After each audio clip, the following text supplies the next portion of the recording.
On Aviation podcast.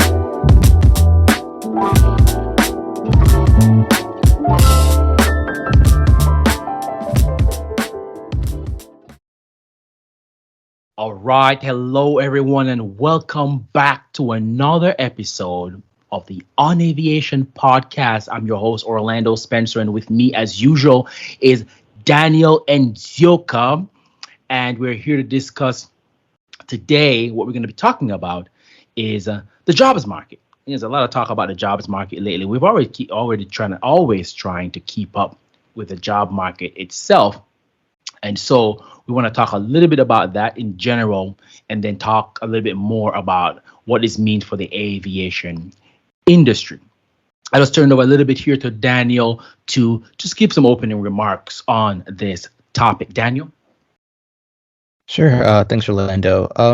Yes, I believe there's just so much that has been going on this year. A lot of what I feel is a correction of the job market sometimes, but I also see it as an impact of malinvestments and what's been going on in the economy.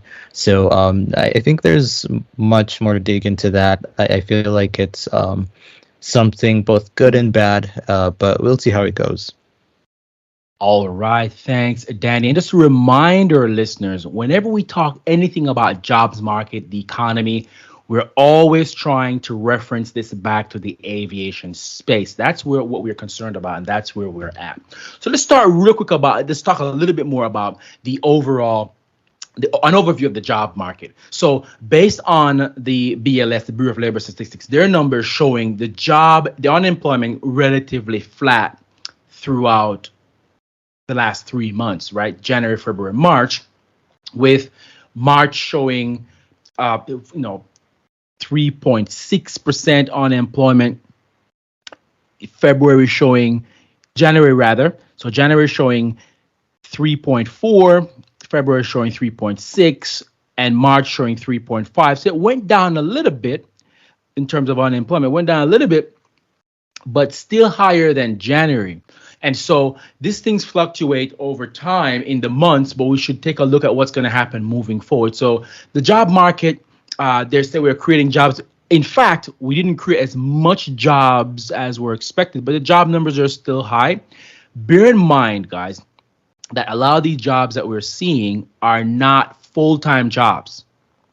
A lot of these jobs are part-time jobs. And another thing that we should think about, too, with these jobs is that the labor force participation, in some of our articles, we talk about labor force participation. What that is, it is a measure of those individuals who are actively looking for work as opposed to those who are not looking for work. So, for example, if you're not putting out resumes and you're not actively looking for work, then you're not considered a part of the labor force. And then the unemployment rate is not calculated with you in it. So, for example, if you have 100 million people in a country and only 60 million is looking for work, actively looking for work or working, only the 60 million is calculated in the unemployment. The other 40 million is not calculated. So I don't know why they did that, maybe to make the numbers look a particular way or whatever, but that is not the true unemployment. The other 40 million is still unemployed. Or we're talking about adults here. Let's say they're adults, right? Working adults. So those people are still unemployed, but it's not calculated that way. I think it was changed, I believe, after the Great Depression, I believe around that time. So that's something you got to think about when you think about unemployment. Unemployment only relates to people who are actively looking for work but don't have a job. Now, here's another part of unemployment. Unemployment is also people who do not have any job at all. So if you have a part-time job, but it's not enough to cover your bills and you're looking for work, you're not considered unemployed. So you've got to understand the numbers you're looking at. And when you hear these numbers, you got to understand what it's saying and what it really means, right? So in essence, there's a lot of people out of the workforce. We put articles together on that. And there's a lot of people out of the workforce, but the numbers that are being calculated are just those people who are actively looking for work, and those people who already have a part-time job that's not enough to cover their needs are just simply not counted. And so it's kind of somewhat skewed, let's say that, right? Danny, what are your thoughts there? Yeah, I feel like it's the numbers that we see are definitely not aligning with what is happening. It's a confusing situation for many people as they try to rely on what they see or hear versus what are facts and what's going on in their lives. So I feel like there's a lot of misleading articles or statistics that tend to throw people off on their plans on either looking for jobs or having some sort of expectation. I'm not sure how exactly because I cannot speak for everyone. Everyone is experiencing a different kind of situation from whatever space they're working on, even if it's outside of aviation. But it's definitely whenever you have something as vital as this, showing job numbers or employment numbers, throwing off people, and they're probably putting lots of stuff at risk, probably their finances, their plans. A lot of people have mortgages and stuff to pay, but they cannot plan around these numbers or whatever's brought out on the news because it's just not accurate, and you cannot put a lot of vital stuff at risk in that kind of situation. So that's my thought.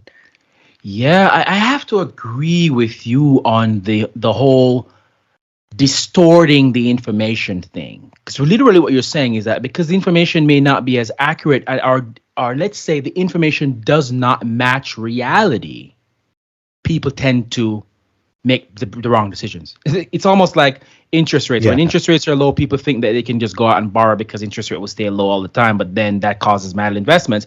It's the same thing with these numbers. People are looking and saying, okay, unemployment is low, but it doesn't jive with what I'm seeing. Or inflation is low, but why is it so expensive on my bill? Let's say inflation is coming down, it's low. What's going on in my bill? So that's another thing. We're going to talk a little bit more down Yeah. on in this podcast. Thank you, Danny, for that thought. So Sure. the idea here is that for the aviation space, we don't operate in a bubble, guys. So let's make this very clear. We don't operate in a bubble. We know we're unique in certain ways where we definitely have some uniqueness in terms of regulations and so on, but we don't operate in a bubble. And especially for those jobs that are not unionized, you'll find that people can move freely between the aviation industry and other industries. So if something is happening out there, you'll expect that it will happen to the aviation space as well. I was having a conversation with a great friend of mine. We're having a conversation around the idea that people think that it's pilot and flight crew that's the only thing about the airline industry. But there's so much other things that goes into the airline industry, and the pilot and flight crew is only a small fraction in terms of numbers. In terms of cost, the pilots cost a lot in terms of personnel, but in terms of numbers, they're not the whole shebang. They're not everything, so to speak. And so there's a large swath of operations, ground personnel, schedulers, a whole bunch of stuff, fuel and crew, a whole bunch of stuff that goes on at the airport and with airlines that the average passenger just don't see. Okay, and so there's a lot going on there. So that's something that we need to pay attention to. And those folks are not necessarily wedded or locked into the aviation space. The ground crew person can go work somewhere else. Right, you can leave the airlines or go work somewhere else. Right, the maintenance crew that maintain the building can go work on another building. And so those things you got to think about as we go forward. So what happens in the wider market space will affect the aviation industry, and I think that's a key takeaway here. So therefore, what you're seeing out there, with the exception of those who are kind of locked in with union jobs and so on, will affect the aviation space. And even those who are unionized, you may find that hours are cut because of tough times or whatever. All right, so that's important. So we talked a little bit about the unemployment rate, where it's going, what it's looking like, and what we expect to happen moving forward as this recession, because we believe we've already been in a recession since last year. You know, I guess folks say you're not in a recession. We believe we're in a recession. As this recession deepens, and they say the banking crisis, it's actually an economic crisis, because the economic crisis started with the banks in 2008, right? And the only problem is the bad debt that they had was subprime mortgage. And subprime really means that the borrowers of those mortgages were not prime borrowers. They didn't have good credit score and good income. So they have these liar loans that they put together for people who can't really afford the house. So they're subprime. So banks were loading up on that on their balance sheet. Now they're loading up on long treasury bills, which is, treasury bills, bonds. So they're loading up on bonds, but they're at low rates. And the Fed is raising interest rates. So as the Fed raises interest rate, the depositors of these banks want their money back. But the money is invested in these long bonds that are not yielding a lot. Some of them are yielding like 2.5% or 1.5%, or in between those, it ranges. And people are wanting their money back because they see that the rates are going up, so they want to put their money in the money market. So that's what's happening now. That's what's happening with the banks. So as this recession continues, as this banking crisis and the economic crisis, because it's the same thing, starting with the banks, that happened in 2008. Right? So let's keep an eye on that and see how that goes. Let's talk a little bit. So I know we're talking about a bunch of different things here, and that's because there's a bunch of different things happening in the industry. There's a bunch of different things happening in the market, and it's so much to keep track of. But hopefully folks like us who do these podcasts and write these articles can help folks to sift through all the noise to get to the meat and potatoes of these things. So we talked a little bit about the banking crisis, which is really an economic crisis in the making. But let's talk a little bit about inflation. So we believe that inflation it may fluctuate, and during the late 1970s, inflation actually went down a little bit, but then in the 80s, early 80s, just ticked back up real fast and got wicked. So you can expect that inflation will go down a little bit to fluctuate, but the general trend is going to be up, and it's going to stay high probably for the next decade, because the underlying factors that leads into inflation rather, the underlying factors leading to inflation were there for over 10 years, and they're still adding to them. And so you'll expect that to continue. So that's one thing we want to talk about. Now, why are we talking about inflation? Because we want to talk about inflation as it relates to real income, and we're going to talk about that. So the general definition you'll see in the text in the book, some textbooks or some the dictionary or so on, is a general rise in the price of goods and services, in a sense, right? So a general rise, everything is rising like we're seeing now. However, back in the day, the definition was a little bit different. The definition was an increase in the money supply of a nation that inevitably causes a general rise in the price of goods and services. So to inflate something is to expand it, to make it bigger. So you inflate the money supply. So that's really what we believe as well. But there are other folks out there that says other things, so that's fine as well. But that's what we believe. So it's actually increasing money supply that causes inflation. And money supply can be increased in numerous ways. The Federal Reserve can print money, or banks issue credit. So that's also money too. I think that's a part of M2. So that's also money. We're not going to get too wonky with it, but we're going to talk a little bit more about the real income. Now, real income is what you earn minus the inflation rate. So take this for an example. You got a pay raise of 10% because your employer is fabulous, right? They gave you a 10% raise, but that year inflation was 15%. Unfortunately, there you got a 5% pay cut. Okay? Because measured against the cost of goods and services, your pay actually went down. And that's what matters, because you don't get paid to have pay, you get paid to get goods and services, right? To survive, to live. So that's real income. Real income is the income you get corrected for inflation. So if your real income goes up by 20% and inflation is 2%, you got an 18% pay increase. But if your income goes up by, like we've been seeing like, last year we saw income go up by about 6% or sometimes 5.6%, those ranges. And then inflation was like 8%. You got a pay cut. So if you got a 2% pay cut. If you're 6% and 8% inflation, you got a pay cut. So you got to make sure you understand what that really means. And this is why a lot of folks in the aviation space and otherwise may be thinking, oh my God, I got pay raise, but I still can't afford stuff. That's what's really happening. Okay. All right. Let's talk a little bit also about how does this affect inflation itself. So people say, hey, you get a pay raise. Pay raises causes inflation to rise because people have more money to spend. And I think if I may be wrong here, but I think this is called the wage price spiral, right? And so the wage price spiral mean that if you give people more money, they have more money to spend, and the more money they have to spend, well, you pay that give, but pay, then the more money you have to spend, the more inflation goes up, and that's what some economists believe. Others believe that that's not the case. Inflation is a money supply issue, right? Milton Friedman once remarked that inflation is always and everywhere a monetary phenomenon. So that's one thing we have to think about. It's a money supply and not necessarily the fact that you're getting a pay raise. The fact that you have to get a pay raise is because prices have gone up anyway. So it's more like a lagging effect from the other factors. So that's something you guys have to think about as well when you think about these things. We have that, so what is the effect of falling wages, on people's lives?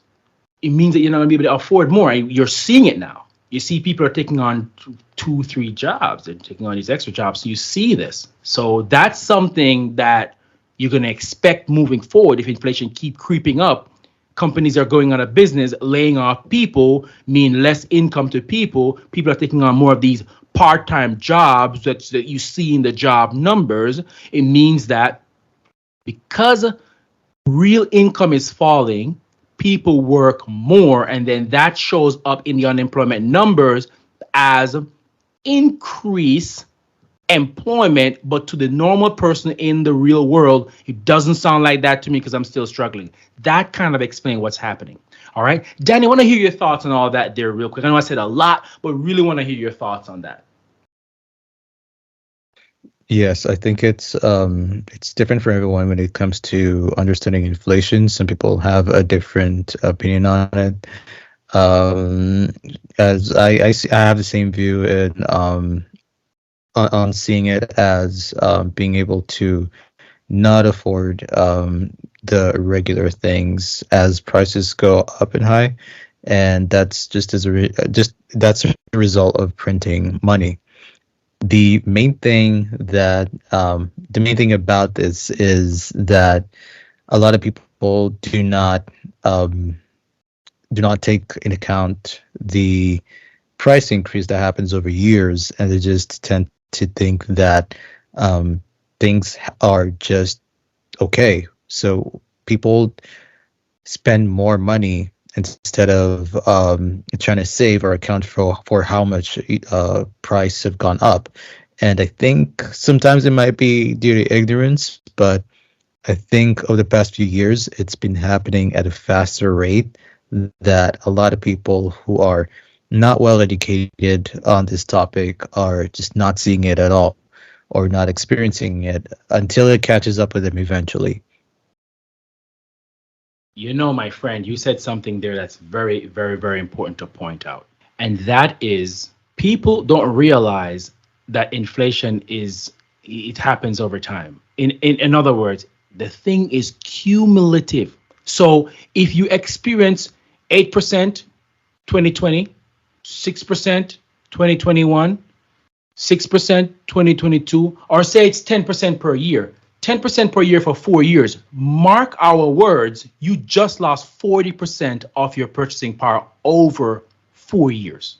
40%. Meaning, if you used to buy something for $100, you can expect that $100 is now worth $60. Okay, and so Right. that's what's happening. Yeah. Inflation is cumulative. So all this talk about it's coming down or disinflation where it was at 8, now it's at 6. It doesn't matter because it was 8. You add 6 to that.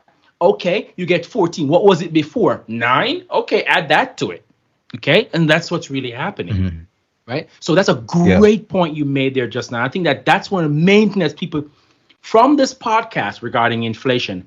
I think you've just hit the main point that folks need to remember. Inflation is cumulative, right? Whenever it prints, it sticks, right? Whenever it happens, it sticks. Some folks also believe that the inflation numbers are rigged. They're in sense, what I mean by rigged is that it's not measured how it used to be measured in the 80s.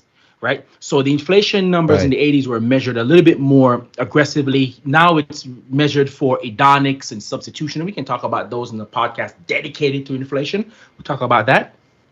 But yeah, great point, Danny. I think that's the most important point about inflation in this podcast. So I hope folks really take that away. That's very important. Thank you, my friend.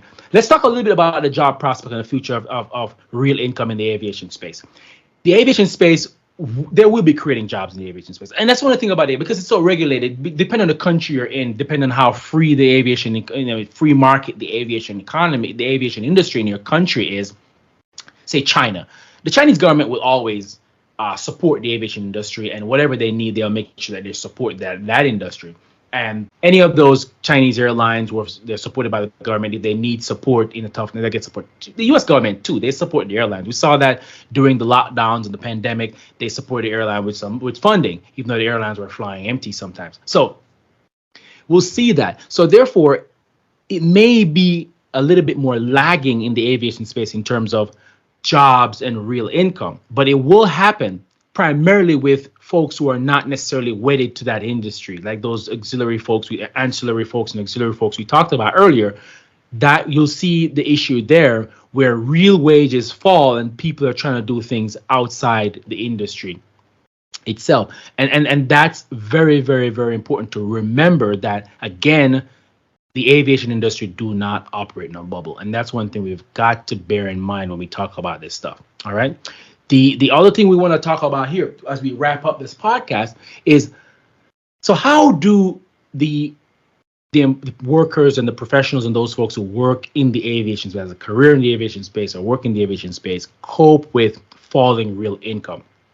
A couple of things can happen. You have pilots who can take on more hours, as long as they abide by the rest time required by the FAA. Flight crew, the same. Regular personnel like operations, ground crew, so on, maintenance, those folks can take on more hours if the hours are available, or may even have side jobs, because pilot gets a lot of downtime when they do a lot of pushes, and they get downtime, some downtimes. Airline pilots, rather, they get downtime. They can do stuff. For example, my DPEs, I've seen DPEs that they fly for the airline and then they do DPE work. And so for those who don't know what a DPE is, if you're not a pilot, a DPE is a designated pilot examiner from the FAA, and so they do check rides to help you get your license and ratings. And so they have second jobs that they're doing on the side when during their down days. Okay, and so that you may see that happen more as they cope. And then for those folks who are not necessarily wedded in the industry, like the pilots and the flight crew and some of those other folks, they will probably find second jobs and so on. You will not see this kind of stuff with the folks who work with the government. For example, air traffic controller, because air traffic controller, if they're having a problem, their union's going to lobby for the government to raise income and all that stuff. We're talking more about the private sector itself, where things are a little bit more determined by the market. And so that's important to think about, and how these guys are going to cope with that. Taking on second jobs, taking on more, maybe get a better job if it's available, taking on more hours, taking on second and third jobs, gig work, Uber driving, Lyft driving, whatever they got to do to make sure they can cover, as Danny said earlier, pay the mortgage, take care of the kids, send the kids to school, all that good stuff, right? So as you go forward, these are some of the things that people may have to do to just stay afloat and weather the storm, right? Weather the storm moving forward. So let's wrap up here. Again, we discuss, we talk about the overall jobs market. We talk about the jobs market in the aviation industry, jobs in the aviation industry, rather. We talk about unemployment, what the unemployment rate is. We talk a little bit today about the rate of increase, the hourly rate, the real income as it relates to inflation. We defined inflation. We talk a little bit about what real income is, okay, what its effect on folks' lives who work in the aviation industry and elsewhere as well. We talk a little bit about that wage price spiral, just touched on it a little bit. And we talk about what effects does this falling real income has. We talk about job prospects, yes, very important. And then we talk about how folks may cope with this stuff. So that's very, very important. So as we close this podcast, we want to remind people that we've been saying it for a while, and we don't want to sound like doom and gloom because we're very optimistic people. We're entrepreneurs, and entrepreneurs don't generally, we're not doom and gloom people. We have to be real. I think Peter Thiel once said that there is the optimist and the definite optimist. I think we are definite optimists. We're optimists, but we see how things are going to change. All right. And so that's what we want to bring to you guys to let you know what's happening, what's going on. And as we move forward here, share more of what we're seeing, more of what we're learning as we work with our clients and partners and we do our research and studies. We want to share with you what we've got because we've made this our career to do this. And then you can glean insights from us as well. Danny, any thoughts before we head on out? No. I think we covered quite some important stuff, and I'm glad we got into the meat and potatoes of inflation. So I'm hoping the next topics are going to be a lot more interesting. And yeah, thanks. All right. Thanks, Danny. And again, guys, thank you so much for joining us again on this podcast. Again, please send us your feedback as we learn and grow doing this podcast thing. All right, guys. Bye-bye now.